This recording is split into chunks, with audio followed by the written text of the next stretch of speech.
Hi, my name is Brian LaPayower, and this is LaPayower Report. On today's program, my featured guest is the host and producer of the program Toastmasters in the Community. I have the host herself, Fran Okeson. Fran, welcome to the program. Thank you very much, Brian, and I appreciate being asked. This is Okay. fun. This is fun. I hope it will be for the next half hour. I hope so too. Is this the first time you ever been on a show before? Yes, it is. Really? Yes. I'm very surprised. Nobody's ever asked before. Wow. And now you are the area, basically, your title is DTM, which stands for a Distinguished Toastmaster. That's correct. For the viewers out there, that's definitely would like to know, how did you become a Toastmaster? Very simply, I wanted to have my Women's Club of Tottenville honor Helen Hayes for her community service, because that's what our club is all about. And I wrote her a letter, and there was a story about Toastmasters in the Advance at the time. And I asked one of my friends, Julie Porowski, if she would attend a meeting so I could learn how to not talk too much. Really? And we went to the meeting, and unfortunately Helen Hayes suffered a very severe heart attack and was not able to come to us, but I've now been a Toastmaster for more than 26 years. Okay. So I guess it's all her fault. No, wow, we can't blame, an actress. I think she's an actress, right, Helen Hayes? She was a Broadway actress, but she did a lot of community service, Meals on Wheels and things like that. Mhm. So we were honoring her for her community service, Okay. which is what we're all about. Yeah, I think I remember back in the 1980s when I was very young. She did the I think the announcements, not announcements, but at least commercials, like 30-second, 50-second commercials. I'm not sure. I know she was on TV. I think she had I do remember her name. I do remember briefly on television and everything. Very well respected actress. Yes. Mhm. Yes. And anyway, your title is Distinguished Toastmaster, PDG, which stands for Past Past District Governor of Yes. District 46, our predecessor. Tell us about the Toastmasters. You have there's so much going on with the Toastmasters here. Always something. Yes, and if I do, and also on the program, I do have plenty of information about Toastmasters. But believe it or not, the thing about how Toastmasters originally started was, believe it or not, back in 1924 by a man named Ralph C. Smedley, and he had his very first Toastmasters, believe it or not, at a YMCA, which is abbreviated for Young Men's Christian Association, and he had the very first Toastmaster meeting in Santa Ana, California, in the year 1924. Well, there's a little of the history there. He Yes. wanted to start a club. It was a group of retired gentlemen who met Yeah. there and had coffee and everything, and they heard the young people playing ball and stuff and Mhm. realized that they didn't know how to communicate properly. Mhm. So they decided to work with these young men and help them get out in the world and get a job. Yes. And just when he was going to start a club there, he was changed. He was secretary for the YMCA. Okay. He was transferred to California, where he did the same thing, and then he started the Founders Club, which is still in existence, and the second club chartered is the #1 club. Okay. So, and now there are 313,000 members in all over the world, and Okay. they're growing by leaps and bounds. Okay. And if you see in my area, Area 13, we have 6 clubs, Okay. and we are doing very well. Wow. We'd like to get more members, so if you'd like Okay. to join, I'll talk to you about that. Okay. That's a lot of clubs here. 6 clubs. In the area, yeah. Areas can only have up to 6 clubs, from 3 to 6 clubs, so Mhm. that's it. We're just trying to build up membership. We can't build any more clubs in our area, Mhm. so we're trying to get the membership up. Yes, because I do understand that there's if the information is accurate here, it shows there's at least about 303,000 memberships in more than 14,650 clubs in 126 countries. That sounds good to me. Yes, and in also fact, yeah. an ambassador from Nigeria came to our conference, our international convention in 2005. Yeah. He wanted to start the first club in Nigeria. You don't say. And everybody was really busy working the conference, and Mhm. I said, if there's a new club to be founded, I'm there. So we spent the whole banquet hour out, a couple of hours out in the lobby, Mhm. and that December we chartered the first club, the Eagles Toastmasters in Nigeria. First Mhm. club in Nigeria. Now there's 15 clubs. Wow. It grows in leaps and bounds. Once you get a foothold, people like what they hear. So practically the country Nigeria in the continent of Africa did not have a Toastmasters up until recent. 2005. December 9th was our anniversary day, and they named it the Eagle Toastmasters, of which I'm very, very proud. Wow. And I see Vincent Jacoby, the ambassador, former ambassador, but I see him. In fact, he called me about 2 weeks ago, because this year at the International Convention in Malaysia, he was given the presidential citation Yeah. for starting the club.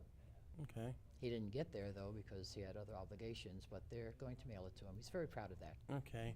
Now you do manage, of course, like I said, the 6 clubs. That's right. One of them, of course, is your Business Leaders Toastmasters Club. Okay. We chartered that back in 2000. Okay. And you also do have the Richmond County Toastmasters Club. That club was founded in 1976, long before I became available. Really? So we're going to be celebrating our 30th anniversary next year. That's the So oldest there club on was the island. there was a different was there a different governor or a different different leader? Well, Sister Alma Wedge, who passed away a couple of years ago at the age of 100, was one of the Really? charter people who made Richmond County what it was. We became very fast friends, and so she's gone. But time goes on, and Yes. you know, Then you of course have the North Shore Toastmasters. I chartered that in 1994. Okay. And then you also has of course your club, the No Limits Toastmasters, the Club on Wheels. I chartered that in 1998 for people with disabilities, Yes. and now we have people of all. They're not just for disabled people anymore. We've Yeah. broadened everything. Okay. Because it says here for the No Limits Toastmasters, this club is for the developmentally disabled and people with special needs. It conducts meetings in institutions and in private homes. It does private homes, really? I do private homes for people who are homebound and just can't get to the meetings. People who used to be able to come and now through age or disabilities they can't. Okay. We've been doing this all along. Okay. What about internet? I mean, a lot of people today have the internet. Can they? Does the Toastmasters, any of your clubs have a website where people can go, like maybe view a live streaming? Well, anyone who is that knowledgeable about computers, which Yeah. I am not, Oh, really? can get whatever they like. You pull down information from the internet. Okay. One of my crew members, Rachel Weiss, is Yeah. our District 83 webmaster this year. Okay. So if you want to find out about our own district, you just go into District 83 web, the website, and all the information that she's putting up is there for everybody. Really. And also, there's of course the Staten Island Liberty Toastmasters. That was Staten Island Toastmasters. I chartered in 1993, Yeah. and we chartered the Liberty Toastmasters at Fort Wadsworth in 2004. And when most of the Coasties left and it became just a community club, we had 7 clubs on the island at the time. We had to move one club to another borough or do something with it. So we merged the 2 clubs, Staten Island, and now it's Staten Island Liberty. But that's the history of Staten Island Liberty Club. Okay. And the one thing I left out, the club, of course, is the Smedley Speakers Advanced yes. Toastmasters. The reason being I skipped that out, it wasn't beyond tension, is because it's, of course, Smedley is named after Ralph C. founder. Smedley. That's right. But I do understand in the history of the Toastmasters that a majority of the members were first originally men. Up until 1973, I think you were looking up. Yes. They were men until one lady decided to go in because she either worked or knew some people who were in the club, and she used her first initial and her last name, and Yeah. she sort of went in under the radar. Because if I have correctly, believe it or not, information, the first in 1970. This is what I'm showing, because the the founder died in 1965. In 1970, the Toastmasters International admitted its first female member. Her name is Helen Blanchard. Blanchard. And under the name Homer Blanchard. That's right, because she couldn't put her, the Helen, so she did Homer until they finally caught on to it. Gotcha. I spoke with her because I was interested in doing some history a while back, and I Really? did. She has this very, very nice woman. She's passed on now. Okay. And she also became the group's first female president. That's right. Okay. And other notable members, of course, in 1975 is Terrence McCain. That was Terry McCain. Yes. Terry McCann passed away in at the convention that I went to when I was district governor in 2001, 2002. They honored Terry McCann because they knew he was dying of cancer. Really? And everybody came out. In fact, the convention was in California, so all of his friends and relatives could attend. Wow. And also, believe it or not, Toastmasters does have very famous noble speakers. Believe it or You're not. enjoying that list you found, so Yes. why don't you announce them? Yeah, I'm not going to mention all names, but the most noble names we have, believe it or not, is the if everyone has watched MSNBC, Chris Matthews. He is believe it or not, a noble member of the Toastmasters himself. Don't forget the cookie lady. Oh yes, Deborah Fields, Rose. Well, I don't know when she had the Rose Fields, and of course she's known for the cookies. Not Little Debbie. That's somebody else. Yes, and also another one is Peter's Coors of the Coors Brewing Company, Coors Beer, and I think he's also I'm not sure, maybe still is the owner of the Colorado Rockies. Speaking of people and pictures and stuff, believe it or not, we do also have pictures, which is also related to the Toastmasters. We're gonna try. Here we go. Here's the first shot right here. Oh, that you can just get rid of. No, you don't like that picture? No, I don't like that picture of me at all. Really? But I do like the fact that our past, one Yeah. of our past international presidents, Michael Notaro, was our guest. The presidents come to each district once every 8 years, and I was given the Distinguished Toastmaster medal again, and he put it around my neck, so I'm Really? very pleased. And I do have and we have another picture right here. And that's the boy with the flashlight. After Yes. Hurricane Sandy, he went up really? and down the Tottenville beach area, Yes. telling people to leave town and get uptown where it was safer. And the gentleman in front was one of our local bankers, Yeah. Juan Trespalacios, and we decided to honor the young man who wanted to go into the Army, but his high school on Staten Island, only had a Marine Corps Okay. ROTC, so that's why he's in a Marine uniform. Okay. And also this picture right here. Now I do have an article based on it. Let me read off the article, please. These are the Business Leaders Toastmasters contest. This picture was taken back on April 10th. Actually, let me correct you. This was a youth leadership program. Oh, the youth. Okay. That's one of the programs Toastmasters does for the community. Okay. The woman in the center is Mary Joseph Batchelor, Yeah. who is every other year our president of the Business Leaders Club, because presidents cannot have 2 years in a row. Okay. And we did a youth leadership. Wait, they cannot have two. President can only serve 1 year and then go away and then come back again. So we overlap. Every other year she's president. Like every other year I'm president of No Limits. The other officers can stay if the group votes them in. But Mary and I shared a youth leadership, and Okay. those were the first and second place winners. And Okay. the young people came from the Universal Temple of the Arts Okay. and from where North Shore has Community Health Action Committee. We had some of the young people there. We had about 25 or so students. Yeah. And we taught them actual public speaking tips and everything, and they told us about their lives and everything, and then we ended up with a contest. Now the lady in the middle, her title is Pastor Mary J. Batchelor. Bachelor, and she's been on the show. She'll be on my December 6th show in a few weeks. Okay. And she's the director of the Seymour Joseph, I keep doing that. Seymour Richmond was my daughter's kindergarten Okay. principal. Her father was the Seymour Joseph Institute of American Sign Language, and when we do get the interpreters, they're Yes. Mary's graduates. Okay. Okay. And this picture right here, if it's listed, you were in a room. They're just basically learning to be. I think they're from the article based on the Staten Island Live, SILive.com. It's called "They Now Know How to Talk to Talk." Okay. The paper that you was being held was well, skipping line wrong here. There was basically a speech, if I'm correct. Actually, Speech contest. it speech would have been. contest, if I'm correct. I don't remember that picture, to be honest with you, but This picture was taken back in 2008, a couple years ago. okay. Then it was probably covered by the Staten Island advanced photographer at Yeah. that time.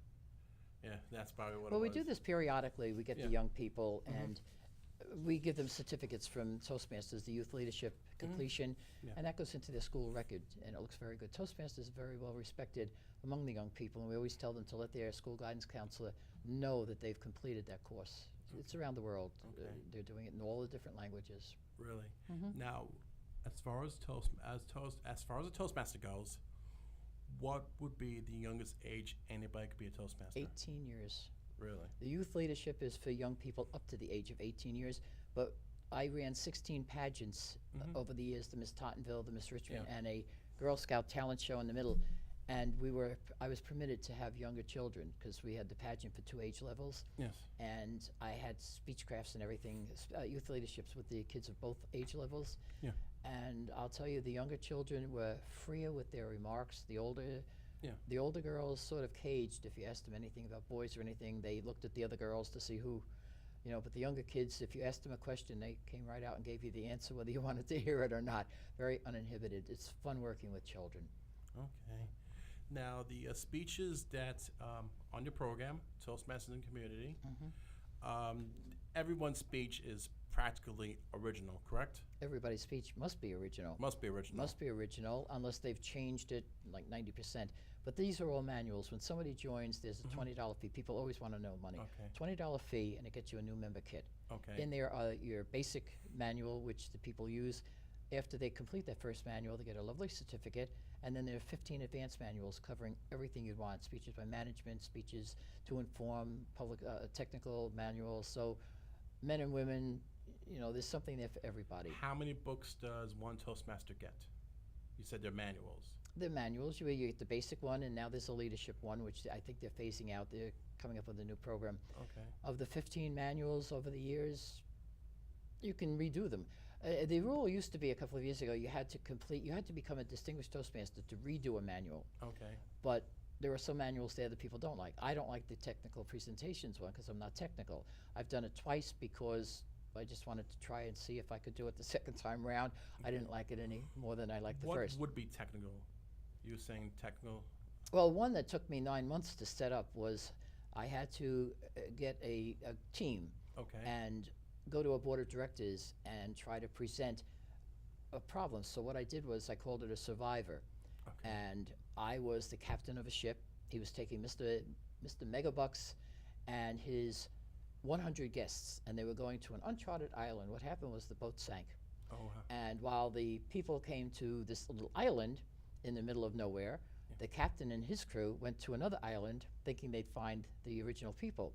So the whole club got involved, and we had about 18 people involved, and one person had to go out and forage food, another one had to go in the water and get clams and fish. They had to survive until help came, but there were no radios in that time. Gotcha. And it was one lady who made her own clothes. Mary Lentini went out, and she got big fig leaves, and she had little sinews off plants, and she was making clothes because your clothes would disintegrate, and then you'd have a problem with nudity on the island. Okay. Well, sounds like the Toastmasters of Gilligan's Island, if that's the case. Well, it could have been. Yes, Yeah. it was. But I'll tell you, I was asked to do it again because it's a lot of fun. It's fun when you get the whole club involved and everybody has a responsibility. We had a teacher, a woman who worked at Curtis High School. Yeah. There were 10 children on board. I had it broken down. There were 10 children, no babies because that would have been something else. And she had to keep educating them while we were trying to be found. Somebody had to swim out to the ship and get an axe and get whatever was on the ship to come and cut down the saplings and make huts and things like that. So it took us 9 months to do it. It didn't take me 9 months to do it the second time around, but first time it was 9 months, but I was sorry when it ended. I went to the Boulevard Travel Agency and I told them my project. They gave me all these old posters. We were meeting at St. Vincent's Hospital in the auditorium at the time, and we put them all up around the room to get the feeling that we were we were going on a trip. And we like to use our imaginations, we really do. Okay. It's fun. Toastmasters isn't just sitting there and just making speeches. Yeah. It's finding out who you are and what you can share. People bring in hobbies that they've worked on. My February show, Lucy Kahn, whose husband is one of my camera people, he would take the camera home if Kenny would let him. Yeah. But we found out that we both have an interest in bears. So the first show in February, because we do 2 shows on the first Saturday of every month, we're bringing all our bears. Yeah. And we're going to have like a teddy bear party. Okay. And the second show, I have somebody in mind who's a photographer, and I'm hoping that he'll be able to come. His pictures are beautiful. And I try to pick people who are interesting, and it's not all Toastmasters because I invite people from the community on the show. I think it's very important to let people have a way of talking about this. I'm trying to get a couple of my eye doctor, and I'm just trying. I did get Jack Volkerl one time to talk about the Newdorf Lighthouse, which he bought and built made it into his family home. Yes. I've had Tom Flanagan from the Staten Island Advance, who does the cartoons. Yes. And believe it or not, he also does the production sign for Share the Light Productions, and the picture features a lighthouse at the end of the credits. Well, that's because he gave me the permission to use that Okay. lighthouse, Yes. and that's on all my documents. It's on all my certificates that I make up, and he gave me carte blanche. That's his Staten Island. It is the Staten Island light. He calls it the Richmond light, but it's the Staten Island. And just at my last show, I had Gregory Perillo on the show. Okay. And I he think everybody know who Gregor Perillo is. He's a Staten Island renowned artist. Yes, worldwide. Yes. He lives in Tottenville, a few blocks away from me, and his wife is a member of my Women's Club of Tottenville, has been for many years. I think I met her. Was it Lucy or Mary. Mary? Mary. Not his wife. I think his sister. I think it was. I'm thinking of Lucy Buttermark. Lucy Buttermark. Yes, I know. Lucy Perillo Buttermark. That's right. But with Greg now, Yes. he came on the show because I talked to him from time to time, and he just finished painting a picture of Derek Jeter. Yeah. So I said, oh, my goodness gracious, because right away I thought, oh, I'd love to have him on the show because we're Yankee fans. Gregor Perillo or Derek Jeter? Both. Okay. Well, I touched Derek Jeter in the elevator in California when I was Really? there at the International Convention. I got out of my room, went on the elevator, and he was there, but he was so gorgeous and so tall, and I didn't expect that. Because on the baseball field, they don't look that tall. No, believe And it. I touched him on the shoulder, Yeah. and I said, excuse me, what is your name? And he said, Derek. And I said, you are Derek Jeter. Yeah. He said, yes, I am. I said, oh, my goodness. I said, and being a Toastmaster, you'd think I had more sense, and I even told this on the last show. I was so spellbound that I said, oh, are you aware that I live on Staten Island? Are you aware that we have a Yankee Stadium on Staten Island? And he looked at me like, you crazy old lady. And he said, yes, I'm aware of that. And then he got off. And I figured, oh, I think I chased him off the elevator. But Greg Greg said, sounds like you have something in your mind. I said, I'd love to ask you a question, but you're going to say no. He said, what's the question? I said, the painting that you just painted, would you bring it on my next show and show it? He said, it's still wet. I said, well, can't you do something and dry it? So he brought it, and then his son called me from Florida and said, could he bring Babe Ruth and Joe D? So I said, he can bring anybody he wants. So the 3 paintings are on my show that I guess my shows start playing 2 weeks after we film, so it's probably been played, but it's always an honor to have Greg on. He's been on a few times. One time I even got Mary to sit on his lap up at the front table. With them, I don't have to tell them ahead of time what we're doing. I just tell them this is what I want. And because when you call Greg, I told you, he says, crazy horse. Well, the first time I heard that. That's correct. Well, the first time I heard that, I said, well, if you're crazy horse, I'm Pocahontas. So that's, anytime I call him, he goes, crazy horse. I go, fine, it's Pocahontas. Oh, well, yeah, how are you, you know? And I've been a guest in his home many times, and we're very good friends. If I know correctly, Gregor Perillo, if you call him on his phone, I don't know his phone number, he answers the phone call saying, crazy horse. Well, that's what he does. Yes. He does that all the time. We have at least a few minutes left to go here. Okay. For anybody out there that wants to be a Toastmaster, do you have any advice for them? Sure, give me a call. Okay. You have my email at the end of the show. It's better to deal with email, and I will send them my introductory little kit that I have. Yes. Once they pay their dues, they get a monthly magazine called The Toastmaster. I have a copy in my bag outside for you if you'd like, and it covers a lot of information. People write in articles, and then it's very interesting. It comes out every month. Okay. And, but they should give me a call. They can visit a club a few times, and then if it's not for them, then they just say goodbye. Let me ask you this. Let's say I wrote a speech. It was like very well performed. Does that speech have to be evaluated? Every speech is evaluated. I'm a little scared on that one. Don't be afraid. And we try not to get you to write speeches. We don't mind. The program doesn't mind if you write your first speech because people are nervous. Yeah. All right. This is the first time I'm on somebody else's show, and believe me, I You're now doing really know- good. Don't tell me that. I hate looking at myself. I like the lighthouse behind us. Oh, thank you. That's the best part of it. I hope everybody likes our backdrop for the show. No, I like the lighthouse. Yes. But what we do is we try to be honest in our speeches, and the evaluation, when you get your manual, it gives you about 3 pages telling you how to set up the speech. Yes. And then I have a sheet with 320 speech starters on it. All right, and I give that to every new member. So you can find something that worth talking about. Then there's a sheet for the evaluator. And like with the icebreaker, the first question is, how did the audience get to know the speaker? Yeah. And it's sort of stock. They had a nice demeanor. They had a nice way about them. They spoke audibly, and it breaks it all down. So, but you always have to give them some room to improve. Yes. And last night we had a young lady who just got a new job, decided that she would say my new job, Mhm. and she was wearing her badge on her waistband because she just moved, her job moved her into Manhattan. Yeah. And she got up to the front, and I was her evaluator, and I liked her speech. Yeah. She was dynamic and all over the place. But she said, and my new title is, and she couldn't read it. And she said, well, so at the end, I said, the only thing I could say that I'd really like you to improve is before you tell us that you're going to tell us about your title, make sure you know what your title is. Yes. She, but I just got the job. So, but it's done in not a, we don't criticize people, we critique them and give them room for improvement, and they do it to me too. Okay. You know, so, Okay, friend. Time's definitely running out. I definitely want to thank you for coming on the program. and I hope you'll come on mine. Yes. How can anybody reach you real quickly?